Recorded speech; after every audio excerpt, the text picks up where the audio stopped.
हरे कृष्णा। तो आज आप लोग जानते हैं कुछ विशेष दिन है, आज कुछ विशेष दिन है।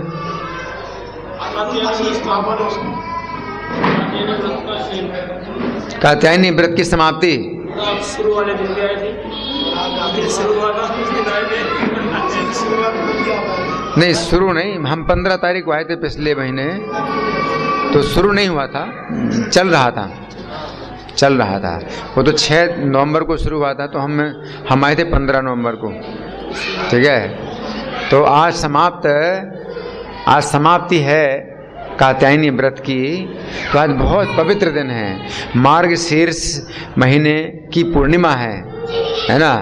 तो आज जो व्रत की कन्याओं ने कात्यायनी का व्रत किया था पूरे महीने भर, आज उनको उस व्रत का फल प्राप्त हुआ है ना। तो भगवान ने उनके वस्त्रों का अपहरण किया। तो ये जो है बहुत ही दिव्य लीला है जो आज के दिन भगवान ने की, और हम सुन रहे हैं कात्यायनी देवी के सामने। यहाँ कात्यायनी देवी ही हैं, है ना, तो वो भी सुनेंगी। तो ये जो कथा है अनेक शास्त्रों में प्राप्त होती है। आज हम सुन रहे हैं इस कथा को आनंद वृंदावन चंपू से।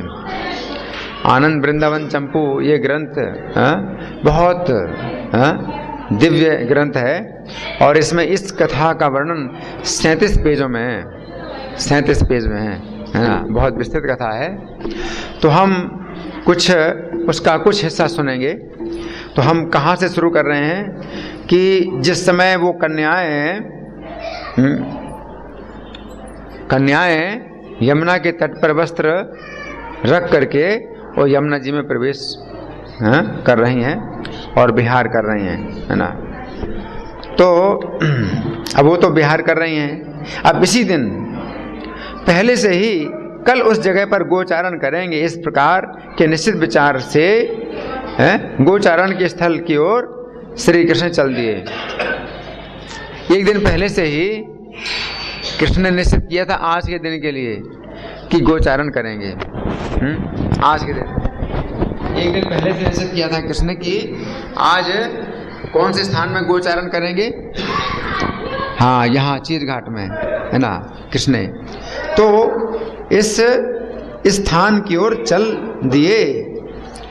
और श्री कृष्ण के दर्शन की प्रसन्नता से पक्षियों का जो कुल है आकाश को व्याकुल कर रहा है। पक्षी लोग जो है आकाश को व्याकुल कर रहे हैं प्रसन्नता के कारण। व्याकुल कर रहे हैं मतलब शोरगुल कर रहे हैं, पक्षी लोग शोरगुल कर रहे हैं, है ना। तो कृष्ण के दर्शन की प्रसन्नता से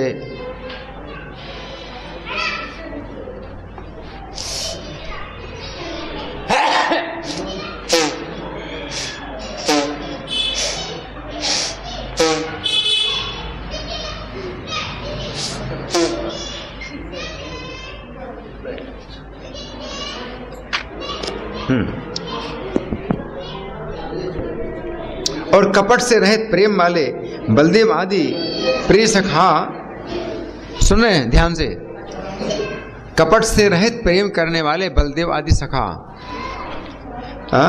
गवों के पीछे पीछे आ रहे हैं, तो पीछे रह गए और कृष्ण पहले आ गए, है ना।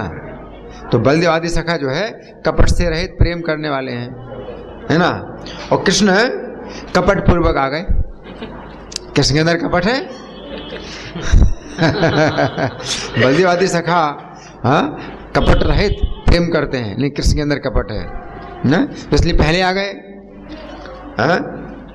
जब योगेश्वरों के भी ईश्वर श्री ब्रजराज किशोर प्रातःकाल अपने मुख की अमृत से मुरली को भली भांति धोने लगे। मुँह से अमृत निकल रहा है ना, तो मुरली धुल रही है, उससे संचार हो रहा है अमृत का। अर्थात मधुरता पूर्वक मुरली बजाकर स्वतंत्र होकर भी कात्यायनी व्रत परायण कन्याओं के द्वारा उनके प्रेम के वशवर्ती होकर और उनकी उत्कंठा की ओर देख करके, ब्रज की कन्याओं की उत्कंठा, ब्रज की कन्याओं की उत्कंठा है क्या? कृष्ण का दर्शन करने की। तो उनकी उत्कंठा को देख करके उन कन्याओं के गुणों को अपने कंठ का आभरण बनाया। मतलब गुणगान कर रहे हैं ना भगवान। और गोचारण के सुख को और मित्रों के संग के सुख को छोड़कर कृष्ण इनका है, इनको दर्शन देने के लिए उन्होंने कृष्ण ने अपना सुख छोड़ दिया, गोचारण का सुख छोड़ दिया और मित्रों के संग का सुख छोड़ दिया, है ना। क्यों? इनको सुख देने के लिए। और इनका अनुराग वर्ष भर से बढ़ चुका था। 1 साल से इनका अनुराग बढ़ता गया। किनका? इन ब्रज की कन्याओं का। उन कन्याओं की उत्कंठा के कारण कृष्ण यहां पर आए। कृष्ण के साथ आनंद से परिपूर्ण कठपुतली किसी आकृति वाले विशुद्ध अंतःकरण वाले छोटे छोटे 4 बालक भी आए साथ में। कृष्ण के साथ छोटे छोटे 4 बालक भी आए हैं, विशुद्ध अंतःकरण वाले और खेलने की कठपुतली किसी आकृति वाले छोटे छोटे 4 बालकों के साथ। और कृष्ण अलक्षित हैं किनसे? बलराम, सुबल, सुदामा, श्रीदामा आदि सखाओं से अलक्षित होकर आए। इन सखाओं को कुछ ज्ञात नहीं है कि कृष्ण कहाँ चले गए हैं। और कात्यायनी देवी के वरदान रूप भार को हल्का करने के लिए आए। कात्यायनी देवी के ऊपर वरदान का भार है ना, तो उसको हल्का करने के लिए आए। यानी खुद ही हम वर देंगे, मतलब कृष्ण स्वयं ही वरदान देने के लिए। तो कात्यायनी के ऊपर वरदान का जो भार है उसको हल्का करने के लिए आए और उन कन्याओं के सौभाग्य के भार को बढ़ाने के लिए आए और अपने चातुर्य के भार को प्रकट करने के लिए आए। अपने चातुर्य के भार को प्रकट करने के लिए आए और वहीं पर गुप्त रूप से चले आए। गुप्त रूप यानी कन्याओं को पता नहीं चला, वो खेल रहे हैं, जल में खेल रही हैं, गुप्त रूप से आए। तो 4 सखा जो कृष्ण के साथ आए हैं वो छोटे छोटे 4 सखा, दामा, श्री सुदामा, वसुदामा, किंकिणी, ये 4 सखा श्री कृष्ण के साथ वस्त्रहरण लीला में आए थे। तंत्र शास्त्र के विद्वान इन्हें कहते हैं श्री कृष्ण के मन, बुद्धि, चित्त और अहंकार। 4 अंतःकरण होते हैं, मन, बुद्धि, चित्त, अहंकार। तो कृष्ण के ही मन, बुद्धि, चित्त, अहंकार ये हैं 4 सखा। तो यही चारों कुमार 4-5 वर्ष के थे, परस्पर मित्रता के कारण हर्ष को धारण करने वाले थे और श्री कृष्ण से प्रतिदिन प्रेम की वर्षा प्राप्त करते रहते थे। कौन? ये 4 बालक हैं। अतः यमुना तट पर चलने के आरंभ से ही भैया हम कहाँ चलें, वो ऐसे कृष्ण के पीछे पीछे आ गए, भैया हम कहाँ चलें। इस प्रकार श्री कृष्ण से पूछते हुए चलते चलते उनके साथ साथ वहां पर चले आए।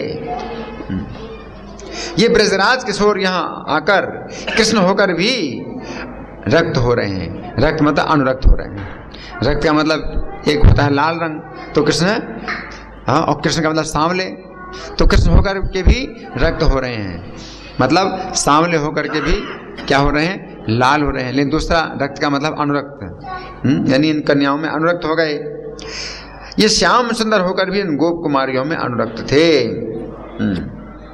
उसके बाद श्री कृष्ण ने अपने केशों को बांधा। अब चोरी करने की तैयारी कर रहे हैं कि चोरी का पता ना चले, इसके लिए तैयारी कर रहे हैं। तो सबसे पहली तैयारी में क्या किया, अपने बालों को बांधा है।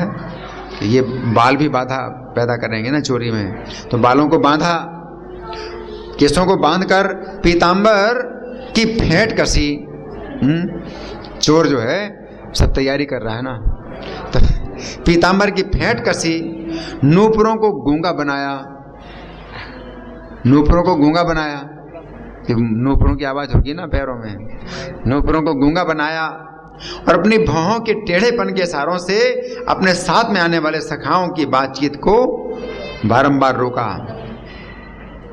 भौं के सहारे से कि बिल्कुल चुप रहना, आवाज नहीं करना, बिल्कुल चोरी करने का समय। शरीर को झुकाकर, कातर नयन होकर अपने शरीर को अपने शरीर के द्वारा छिपाते हुए गुप्त रूप से मुस्काकर कन्याओं के वस्त्र चुरा लिए। इस प्रकार अपने को चोर बनाकर और चंचलता, सरलता, अतिशय साधुता को अंगीकार किया उन्होंने। अपने को चोर बना करके भी ये इनका बहुत बड़ा त्याग है।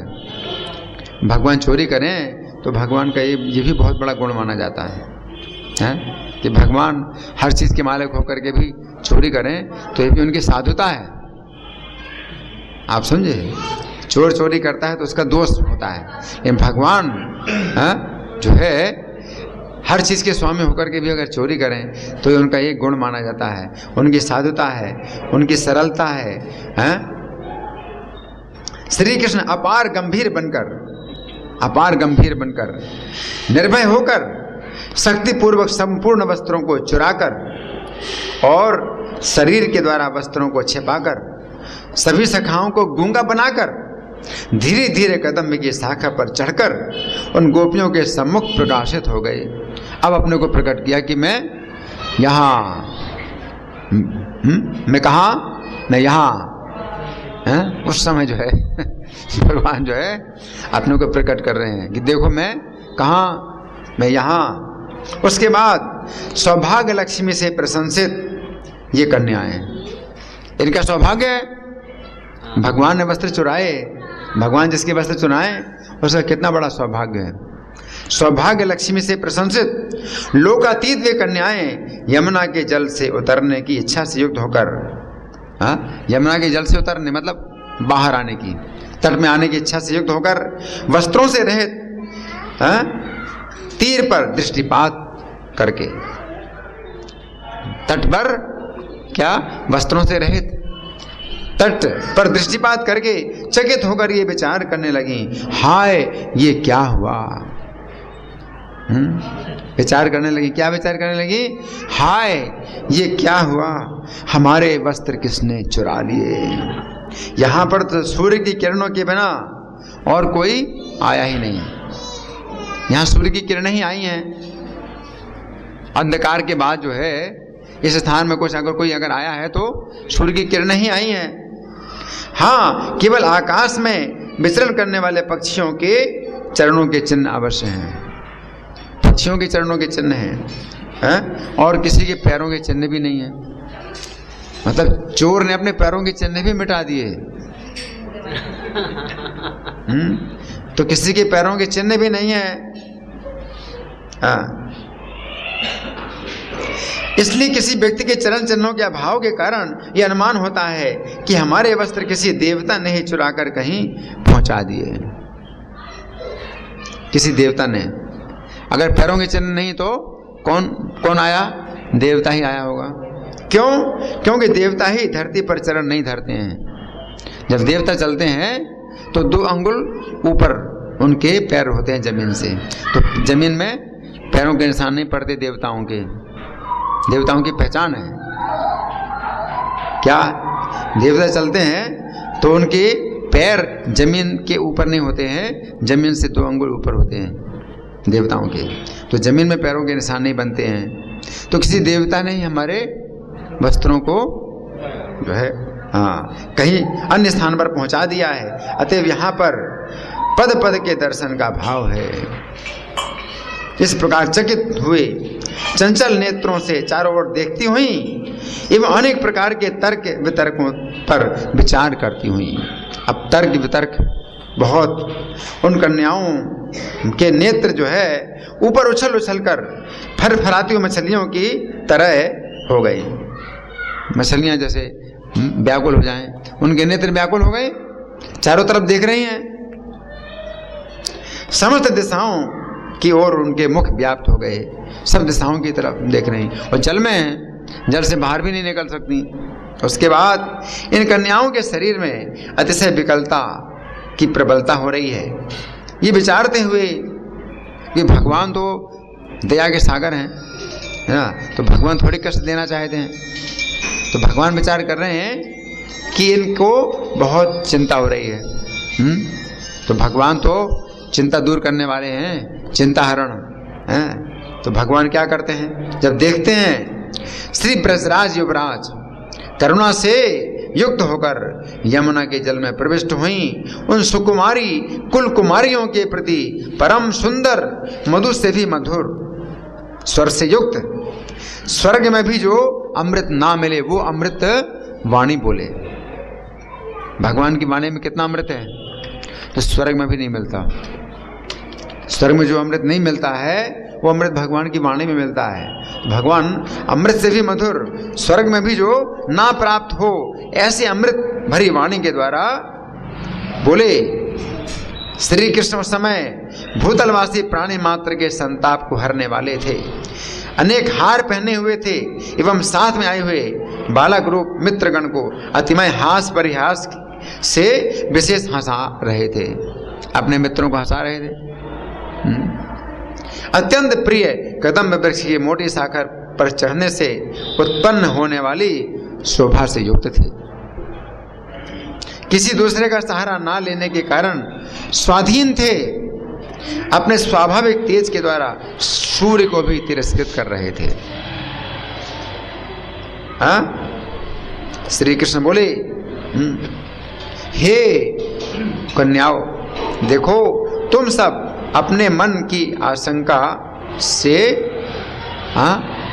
चिंता मत करो, क्योंकि तुम सब मेरी लीला में लोभ रखती हो। क्या तुम चिंता मत करो, तुम्हारे वस्त्रों का जो अपहरण है वो किसने किया है, जिसके लिए तुम चाहती हो, जिसकी लीला में तुम लोभ रखती हो, मैं वही हूं, तुम्हारे वस्त्रों का अपहरण करने वाले हो। अतः मैंने ही कौतुक के कारण तुम्हारी मनोवृत्ति को हित पहुंचाने के लिए तुम्हारे वस्त्र हरण कर लिए हैं। इसलिए अपने अपने हार हमें दे करके सुख पूर्वक मेरी ओर आकर सभी सम्मिलित होकर अथवा एक एक होकर अपने अहंकार को छोड़कर, क्या अहंकार को छोड़कर अपने अपने श्रेष्ठ वस्त्रों को ग्रहण कर लो। एक एक आकर के या एक साथ आकर के अहंकार छोड़ करके अपने वस्त्रों को। अहंकार क्या है, मैं शरीर हूं, है ना, तो ये अहंकार है, उसी के कारण लज्जा आ रही है। तो भगवान कह रहे हैं अहंकार को। उसके बाद मानो कात्यायनी देवी के व्रत से जो है उनको फल प्राप्त हो गया, व्रत का जैसे फल प्राप्त हो गया है, वो जो है सुख उनको प्राप्त हुआ भगवान की उस वाणी से। श्री कृष्ण के लोभ सूचक उस वचन को श्रवण करके व्रत के परिश्रम से मुक्त हो गई। 1 महीने के व्रत का जो परिश्रम था वो उनका दूर हो गया। भगवान की वाणी में इतना रस, इतना ही मधुरता है कि व्रत का परिश्रम ही दूर हो गया। देखो, मतलब भगवान ने वस्त्रों का हरण जो किया तो ये उनको कष्ट पहुंचाने के लिए नहीं किया, उनको सताने के लिए नहीं किया, उनको सुख पहुंचाने के लिए किया, है ना। तो व्रत के परिश्रम से मुक्त हो गई और सौभाग्य रूप उनको फल प्राप्त हुआ। हर्ष के द्वारा जल में ही विद्यमान वे कन्याएं जाड़े के भय को कुछ ना गिनकर कंठ तक जल में डूबी रहीं, कंठ तक जल में डूबी रहीं, और क्षण भर तो उत्तर देने से भी वो चुप रही, उत्तर नहीं दिया। एक क्षण भर कुछ उत्तर नहीं दिया। एक क्षण कितना होता है, 4 मिनट, तो 4 मिनट तक कुछ उत्तर नहीं दिया। और लज्जा से नीचे मुख वाली होकर श्री कृष्ण के उस वाक्य को असत्य समझकर, अर्थात प्रत्युत्तर देने पर भी वस्त्रों की प्राप्ति की संभावना नहीं है। क्या माना कि अगर हम कुछ उत्तर देंगे उनको तो वस्त्र तो नहीं मिलेंगे, संभावना नहीं है। सौभाग्य के कारण प्राप्त हुए आनंद से अभिभूत होकर अरे तू उत्तर दे दे, वो एक दूसरे को बोलती हैं, अरे तू उत्तर दे दे, अरे सखी तू उत्तर दे दे। इस प्रकार धीरे धीरे एक दूसरे के प्रति ही कहती रही, किंतु कौतुक के कारण किसी ने भी उत्तर नहीं दिया। परम सुंदर उन कुमारियों के मुख ने कमलों की सुंदरता को भी छीण कर दिया।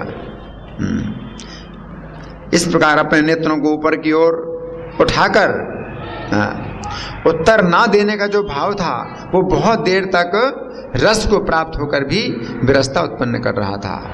उत्तर नहीं दे रही हैं, कृष्ण की बातों का आनंद ले रही हैं, रस ले रही हैं, लेकिन फिर उससे भी क्या हो गया, एक नीरसता पैदा हो गई कि अपनी ओर से हम कुछ नहीं बात कर रहे हैं, तो उसमें भी तो एक क्या होता है, कुछ लज्जा आती है ना।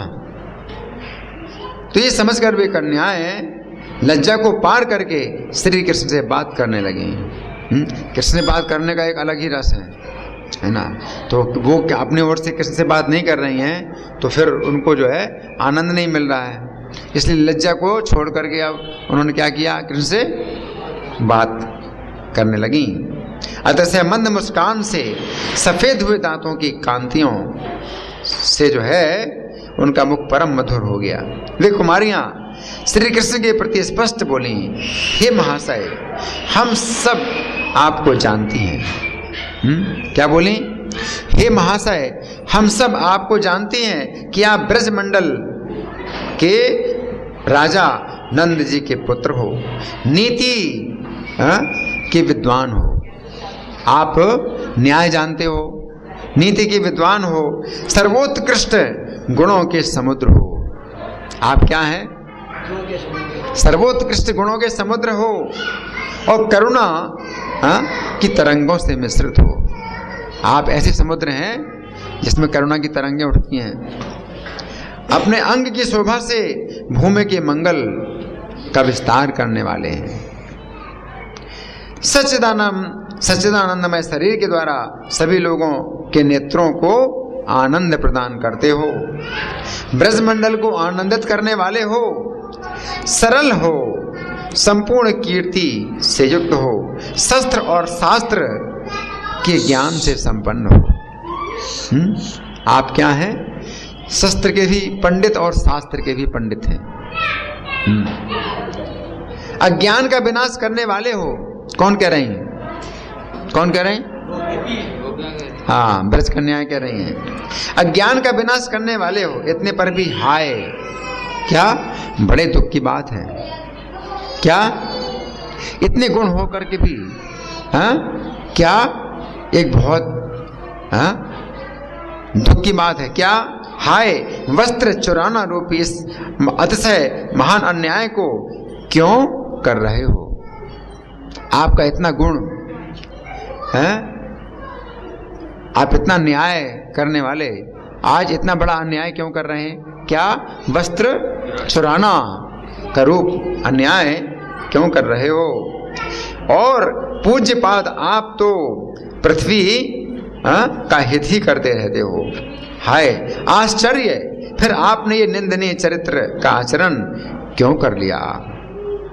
यदि कहो इसमें निंदा की कौन सी बात है, इसके उत्तर में हम कहती हैं कि व्रत के उद्यापन रूप महोत्सव में लगी हुई हम आपकी कृपा की पात्र हैं।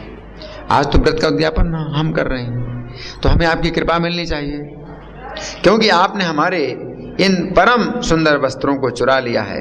हाय, शोक तो इस बात का है कि तुम्हारी ये रसिकता तुम्हारे लिए शुभ उत्पन्न नहीं करेगी, अपयश उत्पन्न करेगी। तुम्हारी ये रसिकता तुम्हारे लिए अपयश उत्पन्न करेगी। अतः हे ब्रजराज कुमार, ब्रज की प्रशंसा पात्र, हमारे वस्त्र को लौटाकर प्रशंसा को प्राप्त कर लो। हमारे वस्त्रों को लौटा करके क्या प्राप्त कर लो? प्रशंसा को प्राप्त कर लो। इसलिए हमारे श्रेष्ठ वस्त्रों को दे दीजिए, जिसे तुम्हारे उज्जवल समस्त यश उज्जवल हो जाएं। उसके बाद श्री कृष्ण उन गोपियों को लज्जा के भार से बारंबार पीड़ित करते हुए उनके प्रति बोले कि हे कमलमुखी कन्याओं, मेरी उक्ति मिथ्या प्रधान नहीं है। हाँ, मिथ्यावादी लोग तो अपने झूठ को भी सत्य बताते हैं, किंतु मेरा जो वचन अमृत है वो सत्य है। ये बात सुप्रसिद्ध ही है। मेरा जो वचन है वो क्या है? अमृत है और क्या है? सत्य है।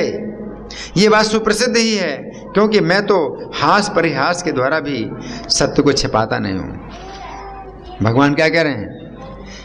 हंसी मजाक में भी मैं सत्य को नहीं छिपाता, भगवान कह रहे हैं इस समय तुम सब व्रत धारण करने वाली हो, अतः तुम्हारे साथ परिहास करना विशेष करके अच्छा नहीं है ना। इसमें परिहास है और बहुत गंभीरता भी है, कृपा भी है। तुम्हें परिहास नहीं कर रहा हूं, है ना। कहने का मतलब है कि तुम जो चाहती हो तो मैं वही कर रहा हूं, तो इसमें परिहास भी नहीं है। हाँ, मैंने भलाई के साथ तुम्हारे प्रति ये जो कह दिया कि तुम सब यहाँ आकर अपने अपने वस्त्रों को अनायास ले जाओ, ये मेरी बात कदापि मिथ्या नहीं हो सकती। क्या ऐसा नहीं हो सकता कि मैं ना दूं तुम्हारे वस्त्र? अगर तुम यहाँ आओगी तो मैं तुम्हारे वस्त्र ना दूं, ये मिथ्या नहीं हो सकता। ये गोप कुमार अपना, हे संताप को हरने वाले, हे अधर्म का विनाश करने वाले श्याम, हाय हाय, तुम धर्म के मार्ग पर क्यों नहीं चलते हो? सज्जन तो हंसी से भी इस प्रकार नहीं कहते। आप स्वभाव से ही दयालु हैं, किंतु दूसरे के दुख का अनुभव ना करने वाले आप की दया का लेस भी हमारे ऊपर क्यों नहीं है? आप हमारे कष्ट को क्यों नहीं समझ रहे हो? आप सब पर दया करते हो और हमारे ऊपर दया की एक बूंद भी नहीं आप दे रहे हैं, क्योंकि इस समय हम अतिशय शीतल यमुना जल में गोता लगा रही हैं, महान कंपित हो रही हैं, हमारी बुद्धि विकल हो रही है। इस बात को आप नहीं जानते हो या विचार नहीं कर रहे हो? इस बात का विचार नहीं कर रहे हो, इसलिए हम सब अतिशय शीतल जल वाली इस यमुना में हाय भले ही मर जाएंगी, किंतु नग्न अवस्था वाली तुम्हारे निकट नहीं आएंगी।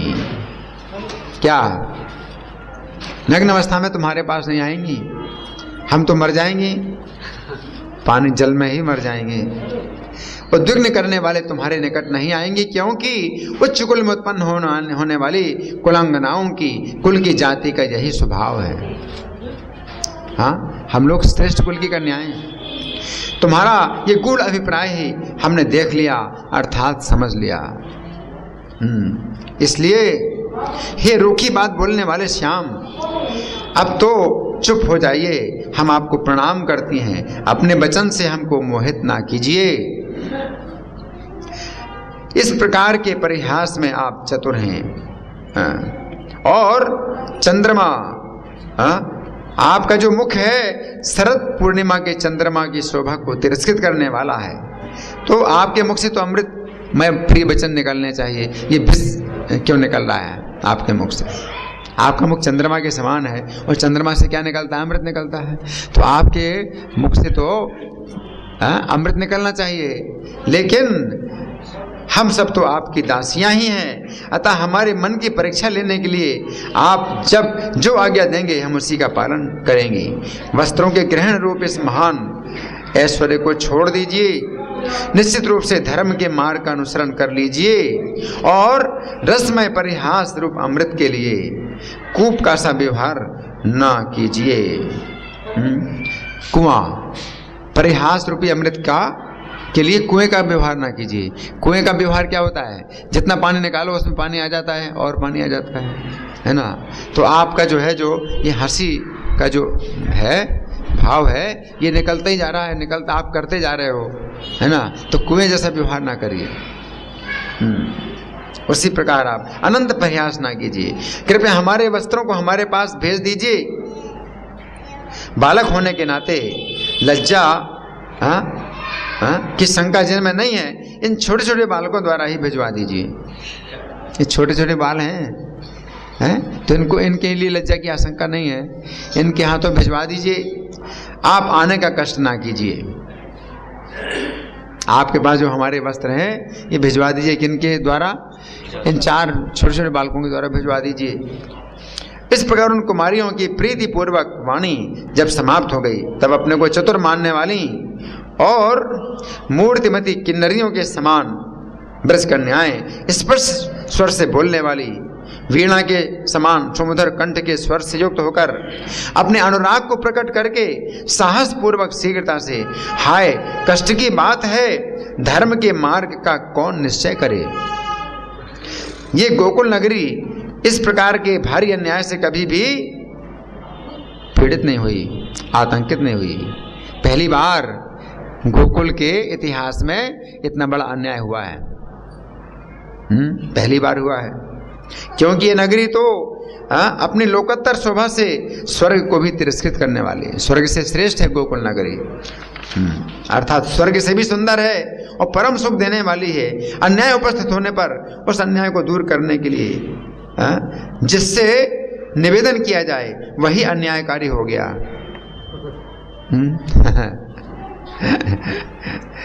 अन्याय होने पर जिससे शिकायत की जाए तो वही अन्याय करे।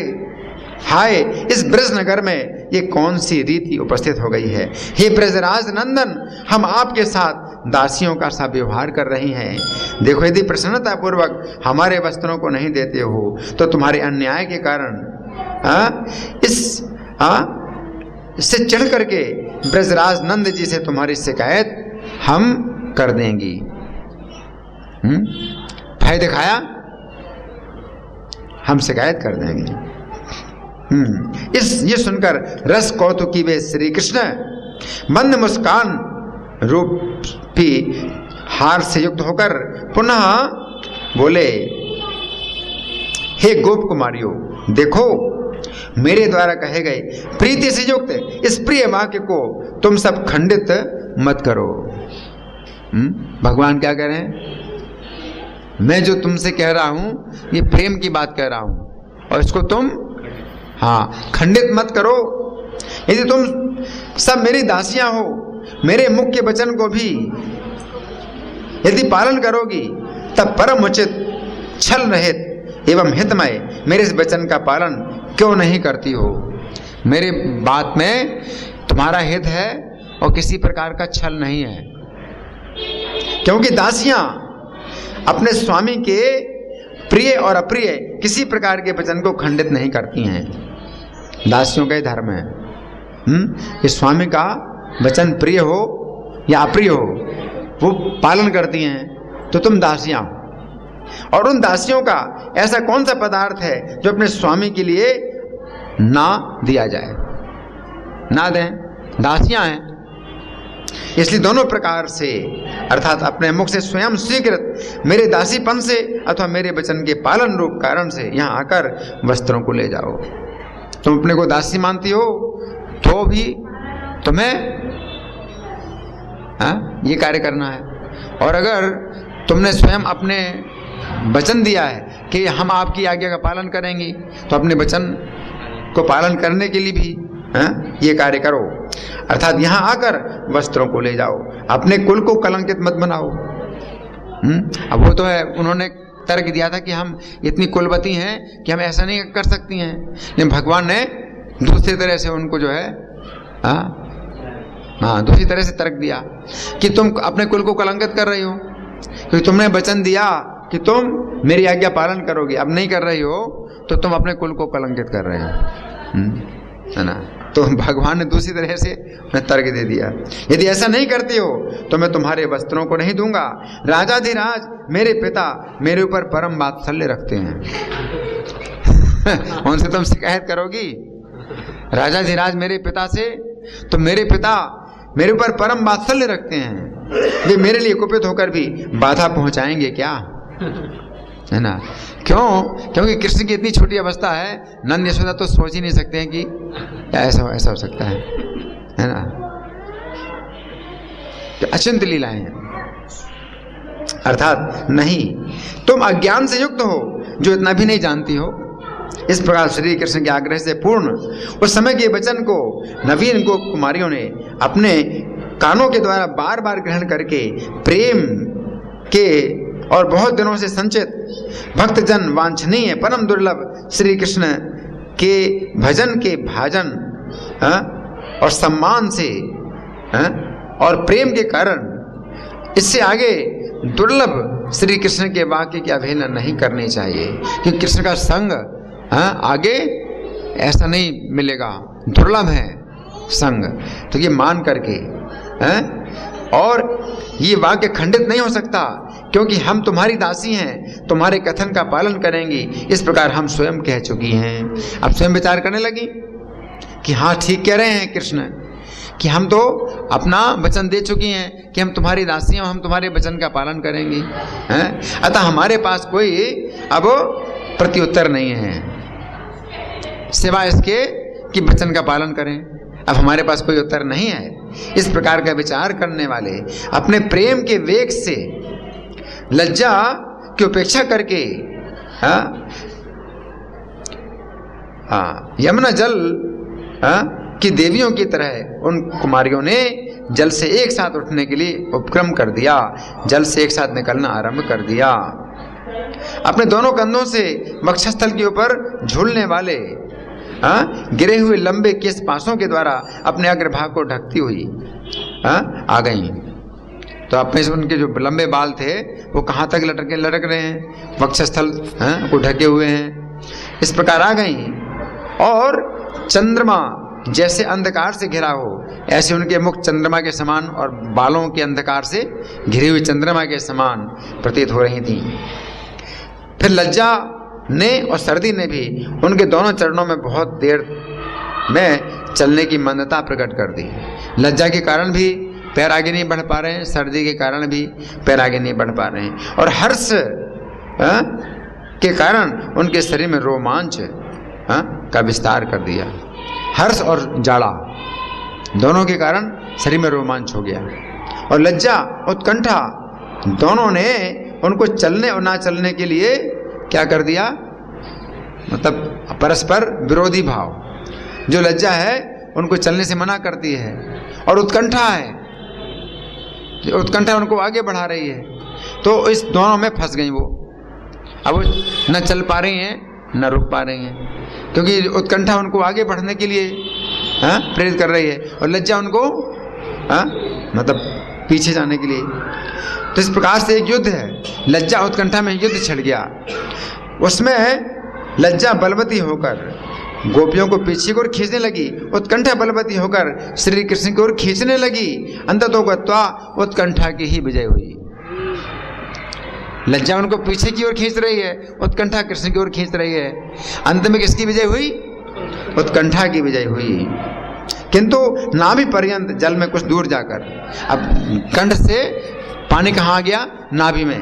नाभि पर्यंत जल में कुछ दूर जाकर हाय लज्जा की भर्त्सना के कारण उन कुमारियों का आपस में उपहास सूचक, अरे सखी तू पहले चल।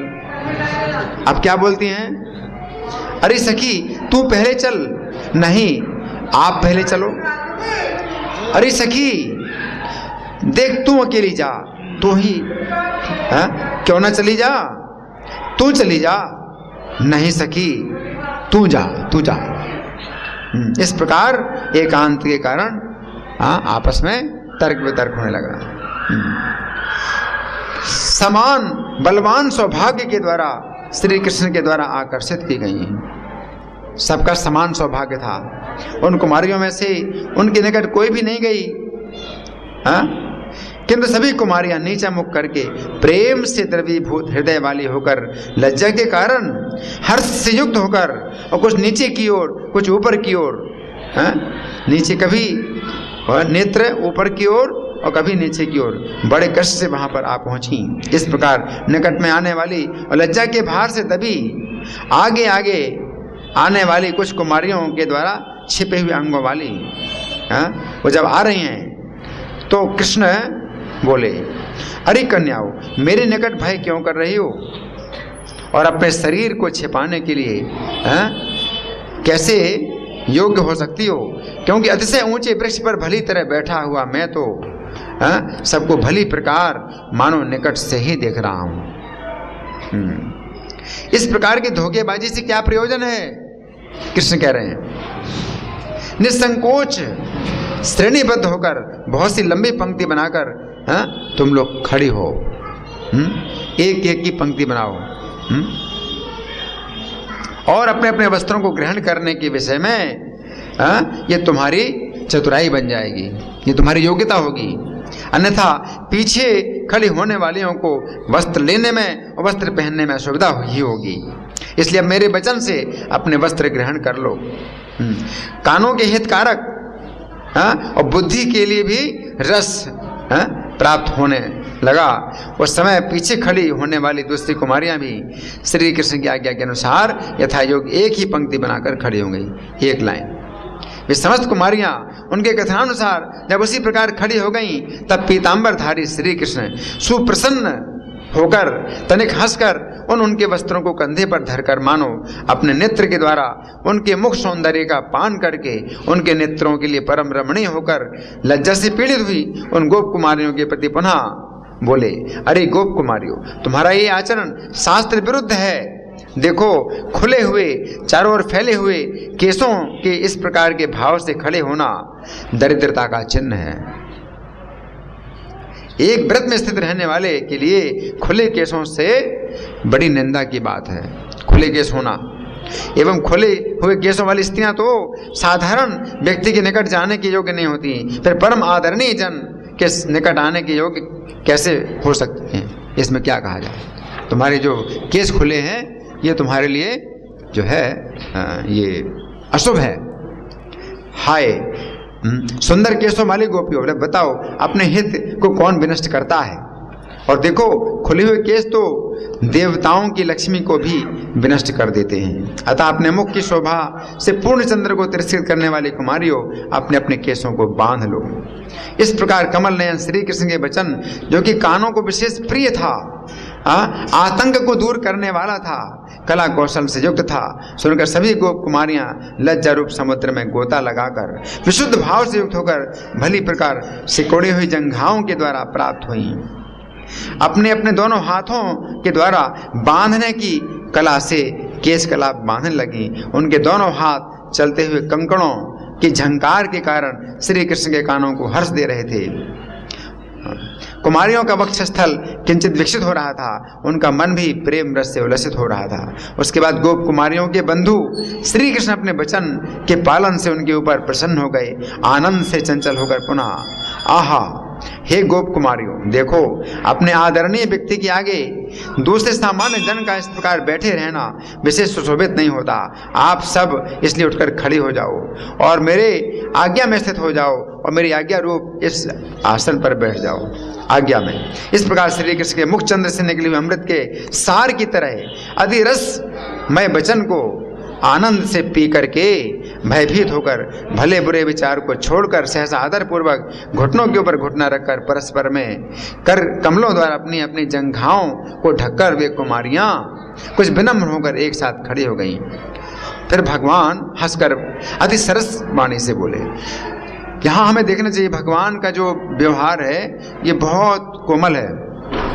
भगवान का जो व्यवहार है वो इस प्रकार का नहीं है कि वो जो है उनको कष्ट देना चाहते हैं, उनको पीड़ा देना चाहते हैं, उनको सुख देने के लिए भगवान ऐसा कह रहे हैं। अतिशय सरस वाणी में भगवान बोले, अहो हे गोप कुमारियों, देखो तुम्हारा संपूर्ण चरित्र सज्जनों के अनुसार नहीं है, क्योंकि जो व्यक्ति व्रत में तत्पर होते हैं वस्त्रों को फेंक कर नग्न होकर स्नान नहीं करते हैं, नग्न होकर जल में उतरने पर यमुना में जो जल की अधिष्ठात्री देवी है अतिशय तिरस्कृत हो जाती है। एवं हे गोपियों, देवताओं की जो अवहेलना है उससे कामना की पूर्ति नहीं होती है। अज्ञात रूप में तुम्हारा द्वारा ये अपराध हुआ है, अनजाने में तुमसे अपराध हुआ है। अस्तु अब भी अत्यंत दुर्लभ व्रत के फल को सफल बनाने के लिए यदि तुम्हारे हृदय में इच्छा है, व्रत के फल की प्राप्ति के लिए यदि अधिक इच्छा है, तब तो उस अपराध को दूर करने के लिए व्यवहार करो। उस विषय में कोई उत्तम उपाय हमारे पास है।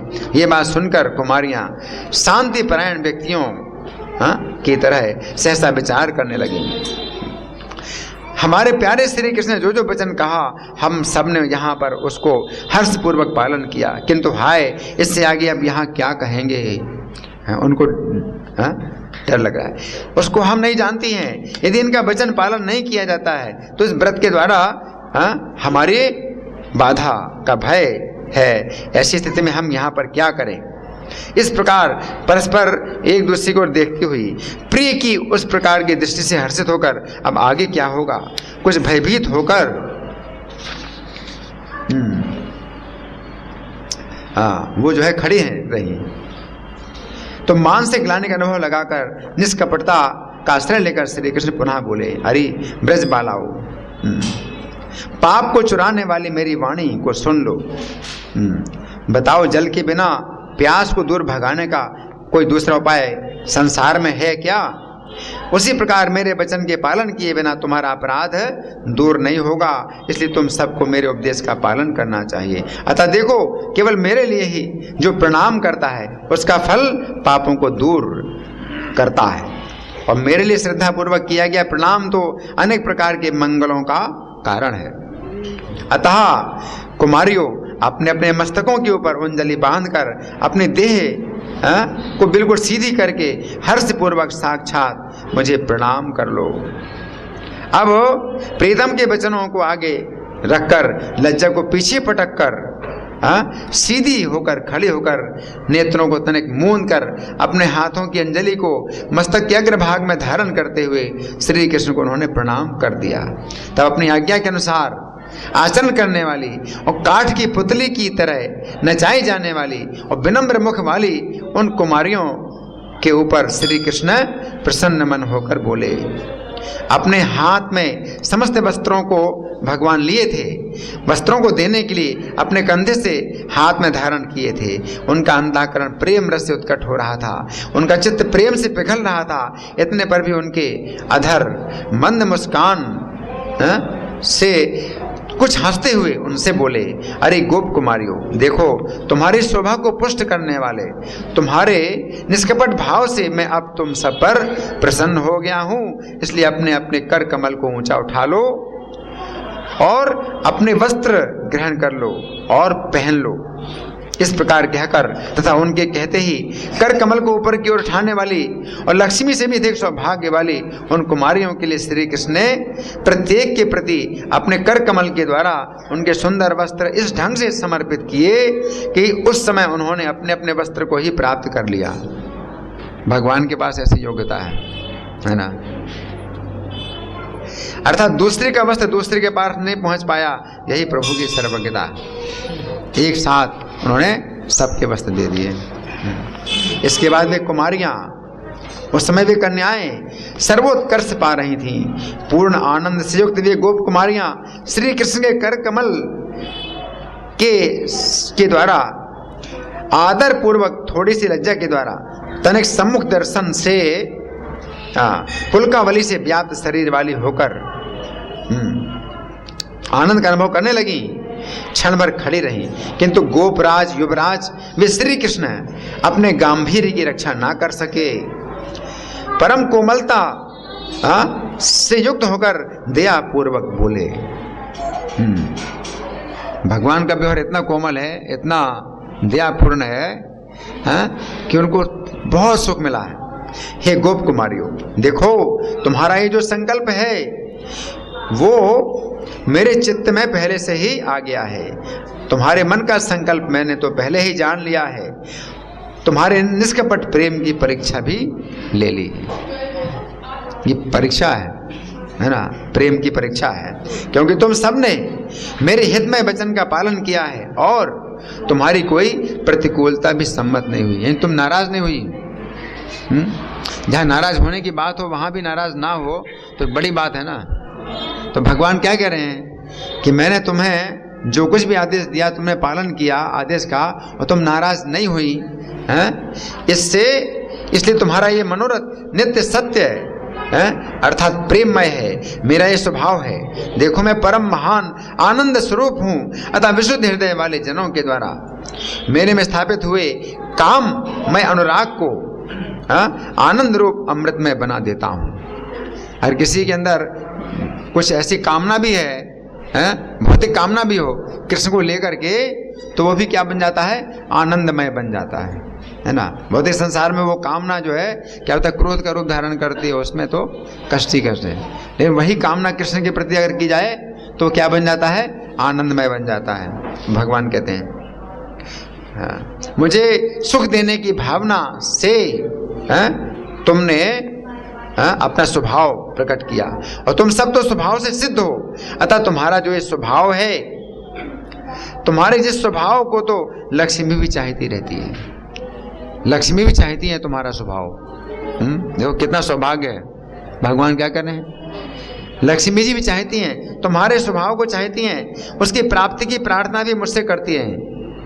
लक्ष्मी जी भी क्या, गोपी भाव को पाना चाहती हैं। गोपी भाव इतना ऊपर है, लक्ष्मी के भाव से ऊपर है। तो भगवान कह रहे हैं कि लक्ष्मी भी तुम्हारे स्वभाव को प्राप्त करना चाहती हैं, लक्ष्मी भी चाहती रहती हैं, उसकी प्राप्ति की प्रार्थना भी मुझसे करती रहती हैं। क्या, लक्ष्मी जी गोपी भाव को प्राप्त करने की प्रार्थना करती रहती हैं, गोपी भाव। और देखो मैं परम रस का समुद्र हूं, अतः मुझ में सामान्य व्यक्तियों के काम आदि भाव भी अंकुरित नहीं होते हैं। भगवान में नहीं होता है, नग्न स्त्री को देखने से सामान्य व्यक्ति के अंदर काम भाव उत्पन्न होता है, तो भगवान कहते मुझ में नहीं होता। जैसे उबाले हुए या भुने हुए जो आदि धान्य बीज का आचरण नहीं करते हैं, अगर बीज उबल जाए या भुन जाए तो अंकुरित नहीं होता है? उसी प्रकार जिन्होंने अपना मन प्राण मुझ में समर्पित कर रखे हैं, उनकी काम भावना उनको सांसारिक भोगों की ओर ले जाने में समर्थ नहीं होती है।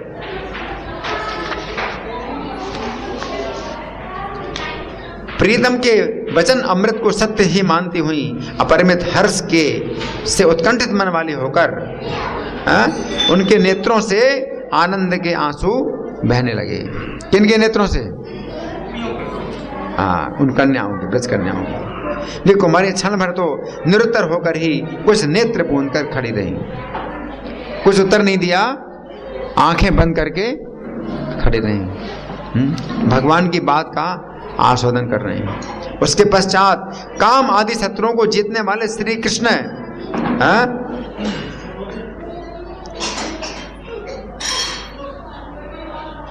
सर्वोत्तम प्रेम के कारण उन कुमारियों के प्रति बोले।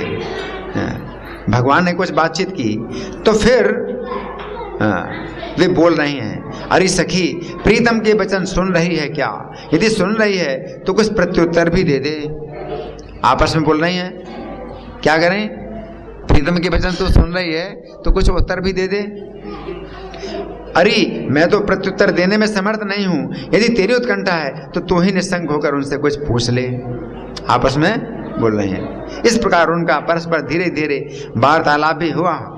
श्री कृष्ण पुनः, अरे गोप कुमारियों देखो, अब तो तुम ब्रज में अपने अपने घर चली जाओ एवं आगे निकट में ही आने वाली आनंद देने वाली जो रात्रियां हैं उनमें मेरे साथ विहार करना, और तुम सब तो नित्य सिद्धा हो, इसलिए थोड़ी सी भी रुकावट या अड़चन नहीं आएगा। इस प्रकार आश्वासन प्राप्त करके वे कुमारियां अपने